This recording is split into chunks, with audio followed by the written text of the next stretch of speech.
તારીખ 24/6/2018. આજે આપણે અધ્યાય 18ના શ્લોક 23, 24, 25 વાંચશું. આ 3 શ્લોકોમાં કર્મના સાત્વિક, રાજસિક, તામસિક એમ 3 વિભાગ પાડેલા છે. પહેલો સાત્વિક આવશે, પછી રાજસિક આવશે, પછી તામસિક આવે. દર વખતે આ પ્રમાણે જ ચાલતું આવેલું છે.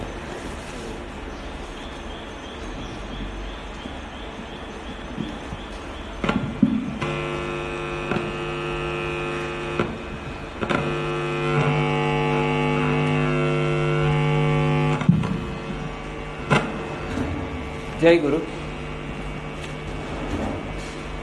જય ગુરુ.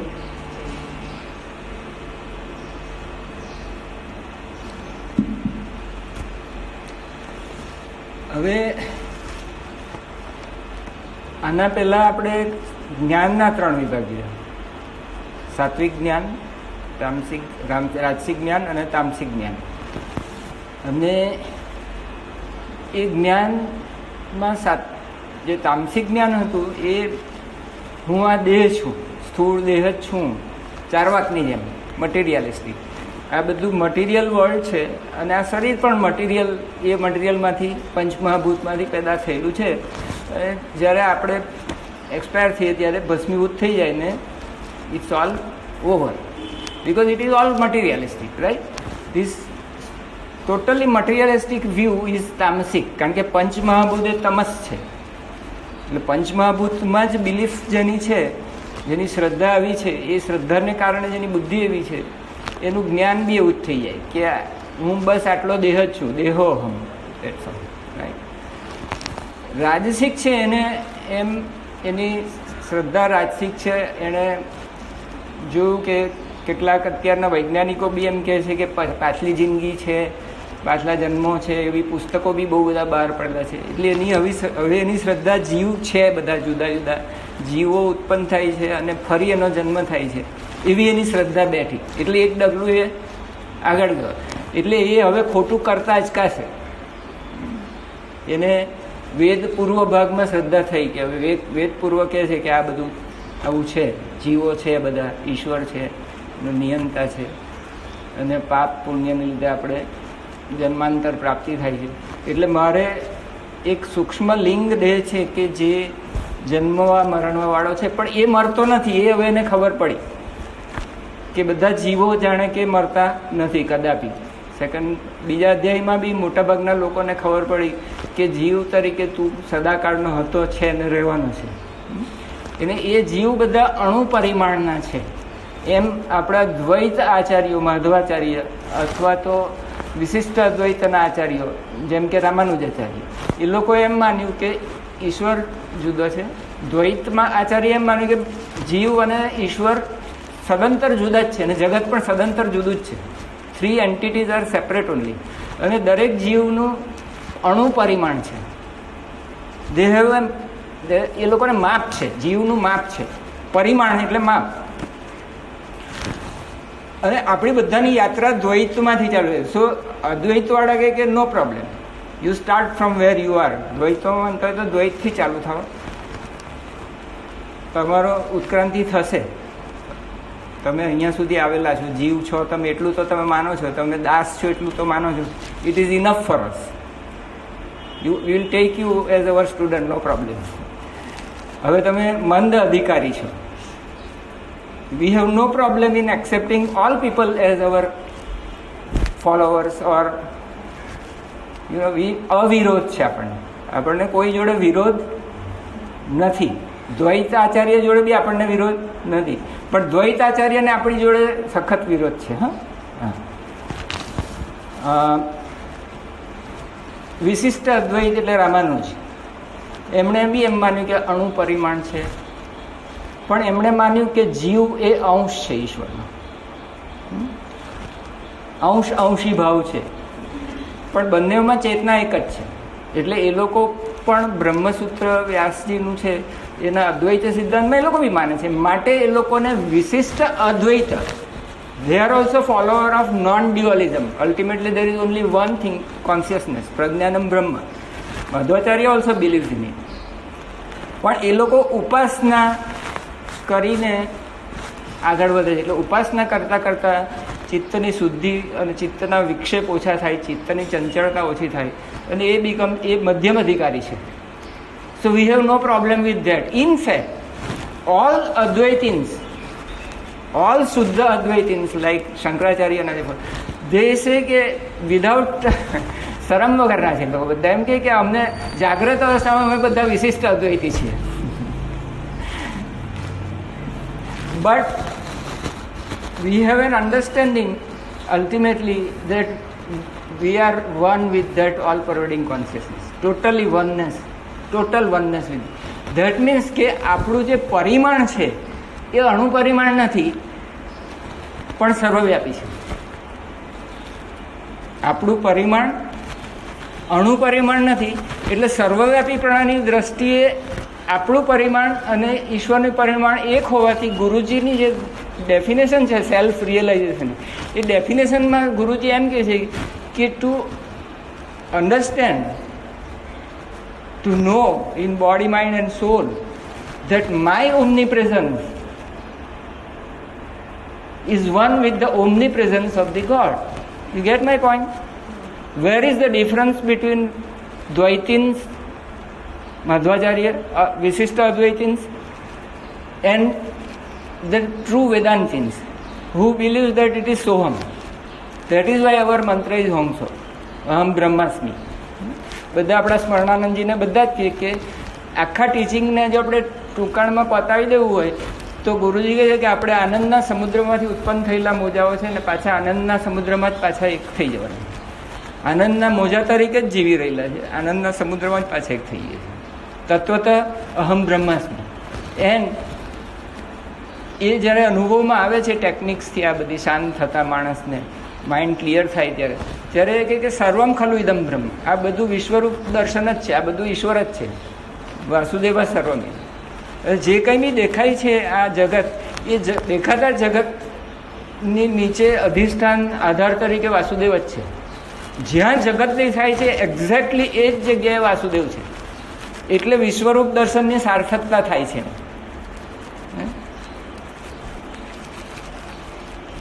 એટલે બીજા અધ્યાયમાં બી ઠેકાણે સર્વવ્યાપીપણાનો એ જીવનું જે એ છે એમાં એ સ્થાણું, અચલ અને સર્વવ્યાપી એવું વ્યાપકતાનું વર્ણન જીવનું આપેલું છે.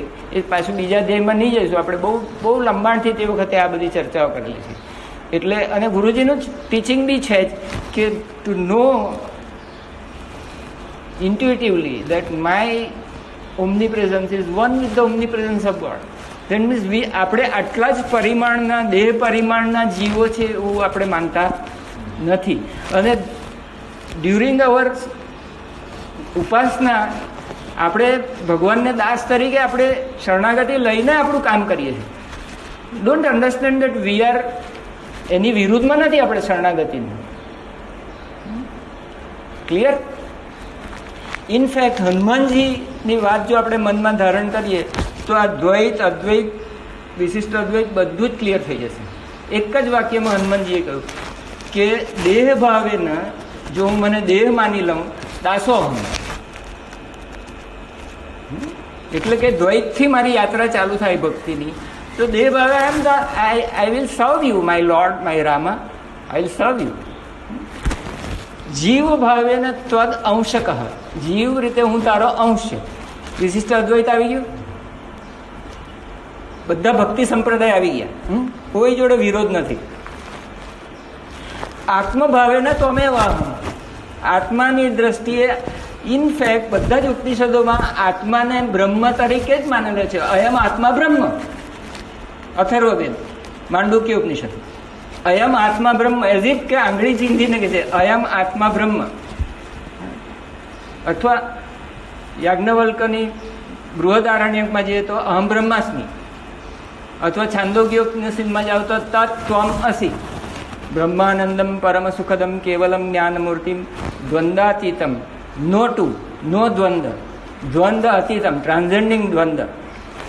Gagana sadhasam, like the sky, it is all pervading consciousness. Tattvamasi adi laksham.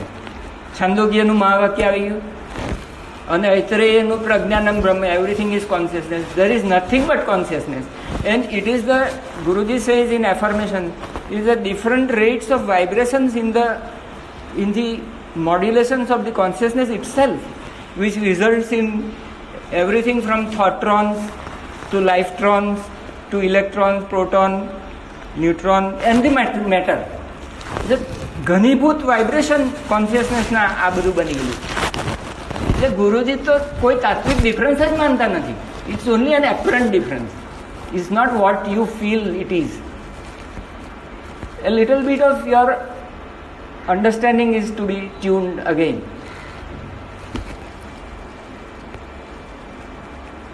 Right? એક ઝૂમ લેન્સ વાળો કેમેરા હોય એમાં તમે પહાડ ઉપર ફોકસ કરશો તો પહેલું આગળનું બધું દેખાતું બંધ થઈ જાય. પછી કોઈ ઇમારત પર ફોકસ કરશો પાછળનું દેખાતું બંધ થઈ જાય. પછી તમારા ફોટા લેવાના અહીંયાથી મારે તો પાછળનું બધું ઓબ્લિટરેટ થઈ જાય. એટલે જાગ્રત અવસ્થામાં આપણી કોન્શિયસનેસ ઘનીભૂત થઈને કોન્સન્ટ્રેટ થાય છે ને જ્યાં આપણું એટેન્શન હોય છે તેટલા ભાગમાં એ લોકલાઇઝ થઈ જાય. It becomes a localise in a particular focus and everything other thing gets out of focus. Clear? પણ જેમ જેમ જેમ જેમ તમે 7મે માળે જાઓ 10મે માળે પછી આમ બધું આમ તમારો વિસ્તાર વધતો જાય. પેલો ઈગલ જેમ ઉપરથી જાય તમારો આખું જે ટૂંકી દ્રષ્ટિ હોય તે હવે દીર્ઘ દ્રષ્ટિ થઈ જાય. સો હ્યુજ વિઝન. દેટ ત્યાંથી એક દંડિયા મહેલમાંથી બુદ્ધ કહે કે બધું સાક્ષી ભાવે હવે જોઈ શકું. It's a very different vision. There is witnessness in that consciousness. He is now witness. તો આગળ ટ્રાફિક જામમાં હોય તો એકદમ ફસાઈ જાય. પછી ટ્રાફિક આઇલેન્ડ પર આવે તો છૂટો પડી જાય. પછી 7મે માળેથી વચ્ચોવચ્ચથી કોઈ જગ્યાથી જુએ તો બધો કોલાહલ જતો રહે. He becomes totally witness of the entire.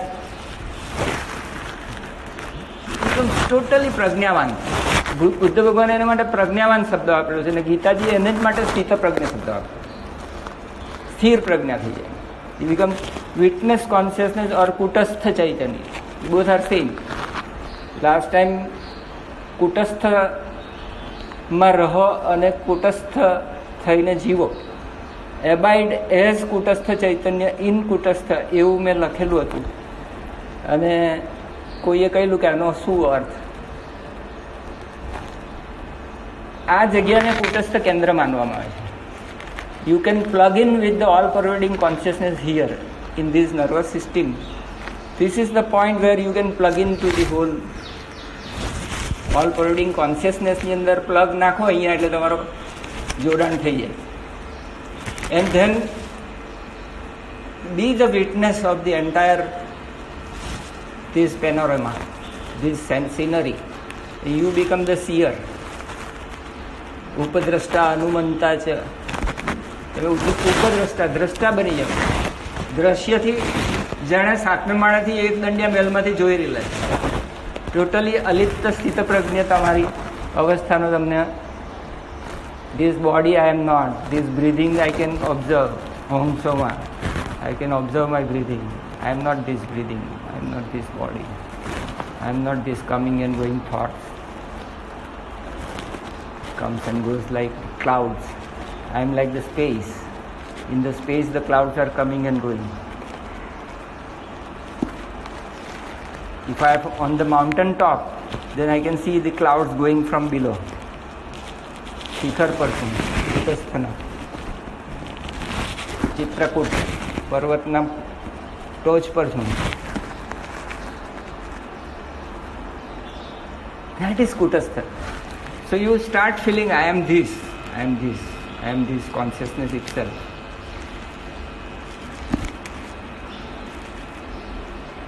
પથ્થરમાં આ ચૈતન્ય સૂતેલું હતું. ગુરુજી કહે છે in the stone it was sleeping. વૃક્ષમાં એ અર્ધચેતન હતું. પ્રાણીઓમાં એ ચેતન થઈ ગયું. It is now aware of the outer things.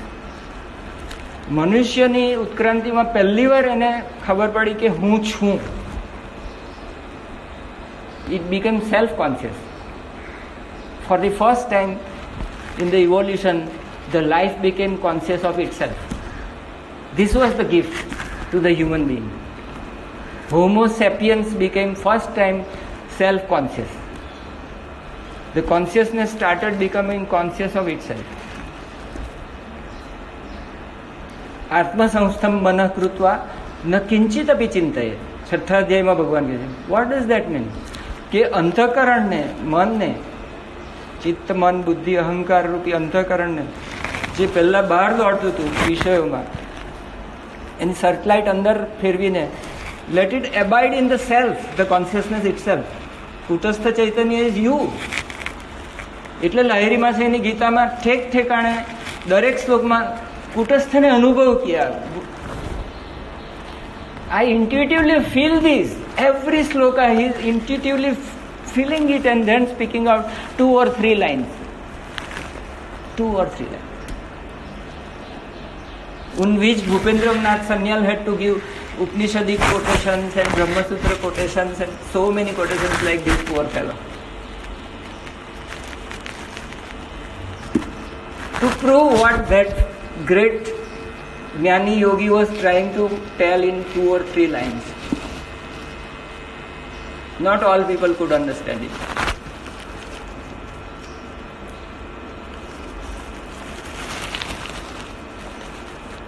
So, જે જ્ઞાનથી બધી વિભક્ત વસ્તુઓની અંદર એક અવિભક્ત ચૈતન્યને જોઈ શકાય છે, એ સાત્વિક જ્ઞાન છે.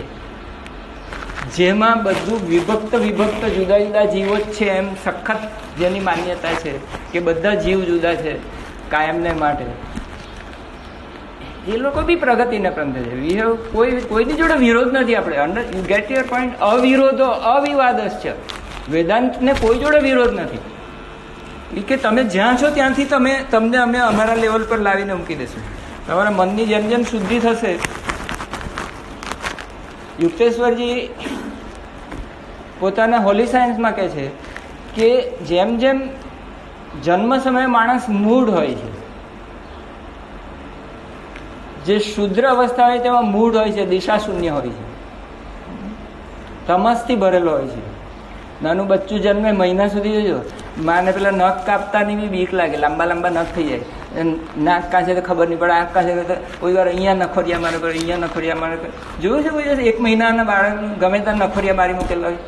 ઇટ ડઝન્ટ નો કે વેર ઇઝ નોઝ કાં છે, મોડું કાં છે, આંખ છે, અરે આંખમાં ઇન્જરી થશે એ બી એને ખબર નથી. પછી આનો હાથ બરોબર પકડીને કોઈ શાંતિથી પેલા નખ કાપી લે છે. હારને કંઈ થાય તો નહીં, કેમ કે હવે કે મોજા પહેરાવી ગઈ પછી એને. મૂડ હોય છે, દિશાહીન હોય છે ટોટલી, એને ખબર નથી. પોતાના બોડી મેપની બી એને ખબર નથી. It doesn't know it's on body map. પછી આપણે થોડુંક મોટું થાય કે આ નાક કહેવાય તો કે હા નાક કહેવાય, પછી કે આંખ કહેવાય તો કે આંખ કહેવાય, કાન કહેવાય. ધેન હી બીકમ્સ, એના બોડી મેપની અવેરનેસ આવે. મૂડમાંથી થોડીક દિશા એની, પણ એ બાળપણમાં ભયંકર ચંચળ હોય છે. એટલી બધી રજોગુણની તાકાત હોય છે નહીં કે એની પાછળ દોડતા બધા થાકી જાય. મોટામાં એ નહીં થાકે. રજોગુણ એટલો બધો ભયંકર વિક્ષિપ્ત હોય છે, ચંચળ હોય છે. એ જ વૈશ્ય અવસ્થા છે. વિક્ષિપ્ત વધારે હોય છે, રજોગુણ વધારે હોય છે. પછી કોઈ ગુરુજીનું પુસ્તક વાંચવામાં આવે, લાઇબ્રેરીમાં કોઈ પુસ્તક, કોઈ મહાત્માનું પુસ્તક વાંચવામાં આવે, એની આંખ ઉઘડવા માંડે. એ વિચારવા માંડે કે હું કોણ છું, આ બધું શું છે, આ જગત શું છે, ઈશ્વર છે કે નહીં, હોય તો કેવું એનું સ્વરૂપ છે, મારું સ્વરૂપ કેવું છે, જગતનું સ્વરૂપ કેવું છે. સ્ટાર્ટ થિંકિંગ, વિવેક બુદ્ધિ જાય. એટલે એની સ્ટ્રગલ થતી હોય એ ક્ષત્રિય અવસ્થા. ત્યારે સત્વ પ્રધાન રજસ થવા મળે. સત્વ પ્રધાન રજસ થવા મળે. અને યુક્તેશ્વરજી કહે છે કે એ અવસ્થા, ક્ષત્રિય અવસ્થામાં એ હવે વિક્ષિપ્તમાંથી ક્ષિપ્ત થવા માંડે છે. અને પછી એને ગુરુજી ખેંચી જાય છે, એને આવ દીકરા આવે મારી પાસે. એટલે પછી આપણે લેસન મંગાવીએ અને આપણને દીક્ષા કંઈક આપે. તે આપણો બીજો જન્મ થાય. પહેલો જન્મ મા બાપે કરેલો હોય, આ બીજો જન્મ ગુરુના સંપર્કથી આપણો થાય. એ દ્વિજ અવસ્થા છે આપણી.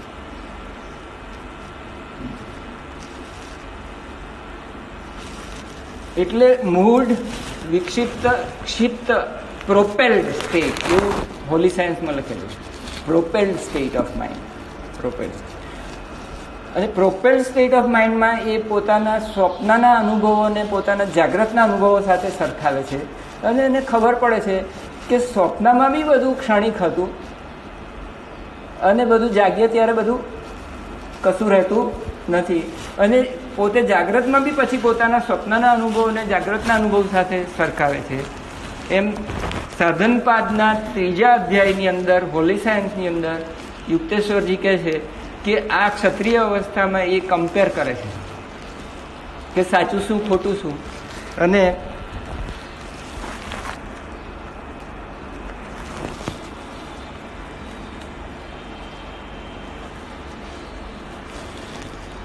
બ્રહ્મણ પ્રથમ પાદ પૂર્ણત્વે દ્વિતીય સૂક્ષ્મ વિષય જ્ઞાન પ્રાપ્ત સંધિકાળ આવે છે. હવે ચિત્તસ્ય વિક્ષેપ ચંચળ પ્રમાણ વૃત્તિ વશાત, હવે એની પ્રમાણ વૃત્તિ જાગે છે કે પ્રમાણ માગી રહેલો છે કે શું છે આ બધું. ક્ષત્રિયત્વ, હવે ક્ષત્રિય બને છે. તત સદગુરુ લાભો, એટલે બધાને સદગુરુ લાભ થાય છે એ વખતે. ભક્તિ યોગસ્ય તદા લોકાંતર ગમનમ. હવે અહીંયા ભક્તિ યોગ એટલે ઓમકારની દીક્ષા અને ઓમકારનું શ્રવણ, એટલે ઓમકારની મારફતે ઈશ્વરની ભક્તિ કરે છે. એટલે એ રાધાના કૃષ્ણ સાથેનો આ પ્રેમ સંબંધ ચાલુ થાય છે.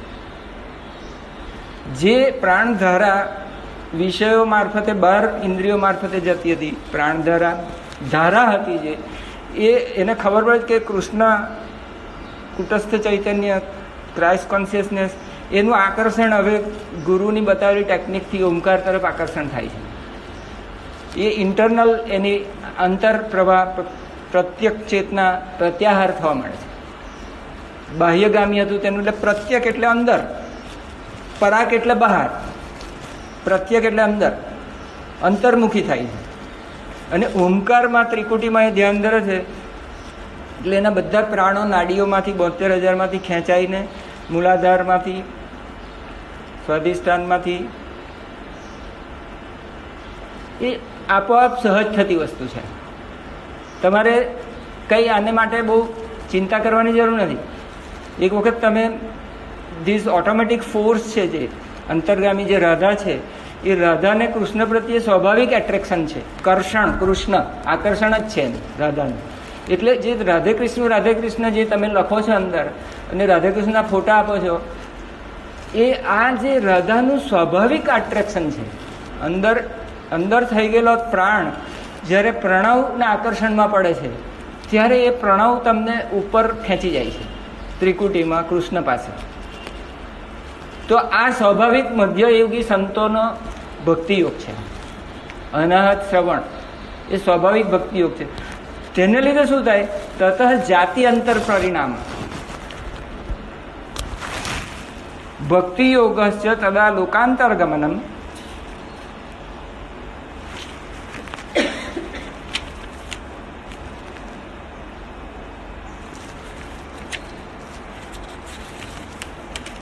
સૂત્ર 23 મૂઢ વિક્ષિપ્ત ક્ષિપ્ત એકાગ્ર નિરુદ્ધ ચિત્ત ભેદાહ તતો જાતિ અંતર પરિણામ. એટલે શુદ્ર તરીકે જન્મેલા તમે, જન્મના જાય તે શુદ્ર, આપણે બધા શુદ્ર હતા. કર્મના જાય તે વૈશ્ય, ક્ષત્રિય, દ્વિજ, વિપ્ર, બ્રાહ્મણ, દેવ. જાતિ અંતર પરિણામ, ઉત્ક્રાંતિ વાત છે. એટલે જે લોકો એમ માને છે કે હું રજોગુણી છું, તો ગુરુજી કહેશે આગળ 41માં 42માં કે તમે એ જગ્યાએ સ્થગિત નથી. You have a potential to become બ્રાહ્મણ થવાની ક્ષમતા છે બધાની અંદર. જાતિ અંતર પરિણામનો આ નુસ્ખો આપેલો છે. મૂળ ક્ષિપ્ત વિક્ષિપ્ત એકાગ્રને માટે